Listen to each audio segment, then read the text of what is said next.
देखिए, अगर chief minister साहबा की जो जीरो टॉलरेंस काफ़ी चीज़ों पे है, लेकिन जिसके ऊपर वो बिल्कुल कुछ टॉलरेट नहीं करती वो महंगाई है। और महंगाई के ऊपर वो हर चीज़ के ऊपर वो आटा है, वो सब्ज़ी है, वो चिकन है।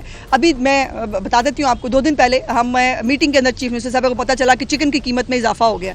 तो उन्होंने वहीं बैठे बैठे, हालांकि मीटिंग सेहत की हो रही थी, उसके अंदर बैठे बैठे उन्होंने हुक्म सादर किया कि किसी भी तौर के ऊपर ये जो चिकन की कीमत के अंदर मसनूई तौर पर, बिकॉज उसमें ज़ाहिर है चूँकि बकरीद करीब है तो चिकन में इजाफा हमेशा होता है, लेकिन इसको कंट्रोल किया जाए। उसके बाद आज जो है वो कीमत के अंदर कल भी कमी हुई है, आज भी कमी हुई है।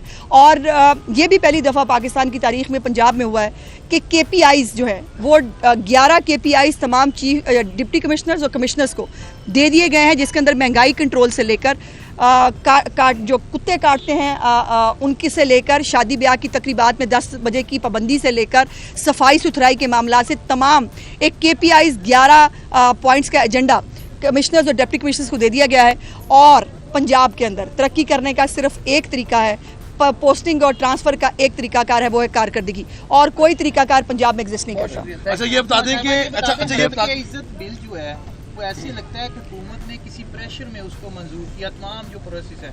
क्या हुकूमत पहले से जो सहाफ़ियों को दबाना चाहती थी या किसी का प्रेशर दबाव लिया? नहीं, अगर आप जो लोग हद तक करते हैं, अगर आप उनको सहाफ़ी कहते हैं, भाई यहाँ से हमारा इतराज़ शुरू होता है। किसी प्रोफेशनल सहाफ़ी को आज तक ना हद तक के इज़्ज़त का कोई कानून पहले किसी ने डैमेज किया, ना आज कर पाएगा। लेकिन मैंने पहले भी गुजारिश की है, जो एजेंडा बेस्ड लोग हैं, जिनको हद तक करके खुशी महसूस होती है या जो डॉलर कमाना चाहते हैं, उनकी स्टोरी अलग है और उनका आप लोगों से कोई ताल्लुक नहीं है। कभी भी किसी इदारे से, कभी किसी प्रोफेशनल सहाफ़ी से किसी को आज तक ना हद तक हुई है, ना कभी होगी, ये मेरा ईमान है।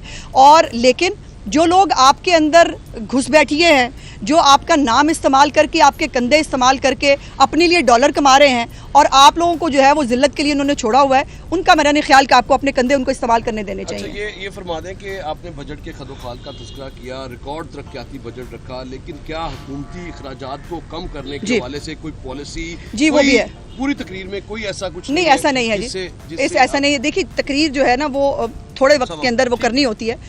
चीफ मिनिस्टर साहिबा जो है वो ऑलरेडी आपको पता होगा कि 4-5 दिन बाकायदा इसके ऊपर अनाउंस भी कर चुके हैं कि जितने महकमे जो डबल ट्रिपल महकमे एक ही काम कर रहे हैं या काम ही नहीं कर रहे, वो डिसफंक्शनल है, उन तमाम महकमों को ख़त्म करने की जो है उसके ऊपर तरफ हम जा रहे हैं। उसके ऊपर होमवर्क हो रहा है और विद इन सम डेज इंशाल्लाह ताला वो महकमे नामों के साथ मैं आपके साथ शेयर करूँगी, जिनको हम ख़त्म करके वहाँ से भी बचत करेंगे।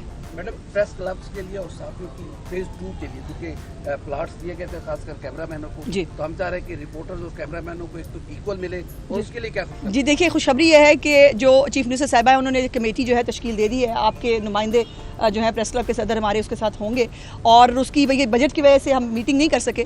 अब इसकी मीटिंग 1-2 रोज़ के अंदर इंशाल्लाह ईद के बाद करते हैं, और ईद के बाद बैठते ही SOPs अपने तैयार करेंगे, अपना लाएमल तैयार करेंगे कि किस तरह, जैसे हमें सदर साहब जो है, ये आपके सदर हैं, मेरे भी सदर हैं, तो ये जब जैसे हमें गाइड करेंगे हम इंशाल्लाह वैसे कर देंगे। जी शुक्रिया। मैं इस पे थोड़ा सा डेफेमेशन बिल पे आज हमारा डेफेमेशन बिल पे जो बात थी, सवालात आए, उस पे आज हमने अलामती वॉकआउट किया है पंजाब असम्बली की प्रेस गैलरी से, और अपना एहतजाज रिकॉर्ड कराया, काली पट्टियाँ बांध के हमने एहतजाज खामोश किया। इसमें 2 चीज़ें जो मिनिस्टर साहबा फरमा रही थी, 2 चीज़ें ज़रूर थी कि जब ये इस बिल पे हमारी बात हुई तो 2 शिकें थी हज़फ हो गई थी। अगर शायद ये कहने पे जी हम नहीं, पूरी ज्वाइंट एक्शन कमेटी तो ये हम समझते थे जी हम उनको नुमाइंदगी कर रहे थे, और हम समझते थे कि शायद अगर ये हमें 6-8 दिन दे दे शायद ये नौबत ना आती। लेकिन अब ये बिल चूँकि नाफिजुल अमल है और तमाम सहाफ़ती तंजीमें जो हैं वो हाई कोर्ट में हैं, तो मैं समझता हूँ चूँकि कोर्ट में अब चला गया है मामला, तो ग्रेजुअली हम काली पट्टी बांध के अपना खामोश, ये हमारा आईनी और कानूनी हक भी है, हम ग्रेजुअली आगे जाएंगे। लेकिन चूँकि मामला अदालत में है और हमें उम्मीद है कि अदालत जो इसको सस्पेंड करेगी, क्योंकि अदालत ने 5-7-3 जो शिकें थी उसको फैसले से मशरूत किया है, और वो जो इसमें बड़ी शिक थी वो है डेफेमेशन एक्शनेबल, वो भी उन्होंने मशरूत किया है। तो हम ये समझते हैं कि चूँकि गवर्नमेंट से भी हमारे मुज़ाकरात हमेशा, हम समझते हैं कि मुज़ाकरात दरवाजे कभी बंद नहीं होते, और मैं आज़मा साहबा का शुक्रिया ये भी अदा करूँगा कि कल जो इन्होंने बात की है उसकी अपना बिल की, वेज बोर्ड की, वेज बोर्ड जो है ना, ये एक्चुअली मैं इनका शुक्रगुजार इसलिए हूँ कि ये इनका सब्जेक्ट नहीं है, ये फेडरल सब्जेक्ट है। Yes. लेकिन इन्होंने जो सिफारिशें की हैं हम आपके मशकूर हैं। ये हमारा प्रिंट मीडिया का मामला है और ये बहुत पुराना मुतालबा है। Yes. उसके लिए मैं इंफॉर्मेशन मिनिस्टर पंजाब का शुक्रिया अदा करता हूँ। इनका ये डोमेन नहीं है, इन्होंने फेडरल गवर्नमेंट से रब्ता करके ये बात की है।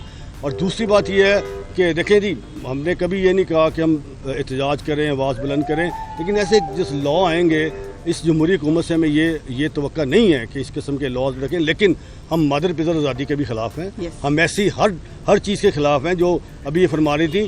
फेक न्यूज़ के आप भी ख़िलाफ़ और मैं भी ख़िलाफ़ हूँ। किसी की हद तक करनी, सोशल मीडिया पे तस्वीर बना के एक गलीज़ किस्म के अलकाबात, उसकी कोई मतलब माफ़ी नहीं है। तो मैं ये समझता हूँ कि ऐसी अभी शिक्के हैं, देखिए इंशाल्लाह ताला। लेकिन मैं इनका शुक्रिया अदा करता हूँ इंफॉर्मेशन मिनिस्टर पंजाब का कि उन्होंने कल जो बात की है वेज अवार्ड की, तो इंशाल्लाह ताला साफ़ियों के साथ ऐसे रहेंगे। बहुत शुक्रिया। मैं सिर्फ 2 लाइनें इस हवाले से वो कर दूं कि एहतजाज आपका हक है, उससे कभी भी ना मैं आपको मना कर सकती हूँ ना करूँगी, लेकिन गुजारिश कर सकती हूँ, और वो ये है कि आपका एक पॉइंट ऑफ व्यू है, एक हमारा पॉइंट ऑफ व्यू है, और वो पॉइंट ऑफ व्यू किसका दुरुस्त है ये सिर्फ अदालत के अलावा कोई और फोरम है नहीं जो उसका फ़ैसला कर सके। जब आप अदालत में तशरीफ़ ले गए हैं तो हमें अदालत के फ़ैसले का इंतज़ार कर लेना चाहिए। और मैंने तो एहतजाज नहीं किया कि 3 शिके जो हैं वो अदालत ने बगैर सुने एडवोकेट जनरल को उन्होंने मशरूत कर दी फ़ैसले से। मैंने तो एहतजाज नहीं किया क्योंकि मैंने अदालती फ़ैसले का एहतराम किया। मैं आपसे भी गुजारिश करूँगी कि हमें अदालती फ़ैसले का जो है वो इंतज़ार कर लेना चाहिए। और जो हमारी गुजारिशात हैं, जो हमारी आपके वकील साहब भी यकीनन 4-5 पिटीशंस गालिबन हो गई हैं, हम भी जो है वो हमारे एडवोकेट जनरल साहब भी जाएंगे और अदालत के सामने अपनी गुजारिशात रखेंगे। इसके ऊपर फिर मैं कहूँगी किसी प्रोफेशनल जर्नलिस्ट को, अभी जैसे अंसारी साहब ने कहा कि हमारा मोटो तो एक है, हद तक इज़्ज़त जो है वो इनको भी काबिल कबूल नहीं, हमें भी काबिल कबूल नहीं। किसी की जो है तौहीन करना इनके लिए भी जो है वो गैर इंसानी अमल है, हमारे लिए भी है। और जो है वो फेक न्यूज़ का खात्मा ये भी चाहते हैं, हम भी चाहते हैं, तो बीच में तो कोई लड़ाई वाली बात रह नहीं जाती। सो इंशाल्लाह इसको वो कर लेते हैं। अच्छा चले, शुक्रिया जी। मज़ीद हालात हाज़रा से बाखबर रहने के लिए हमारे चैनल iPoint TV को सब्सक्राइब करें।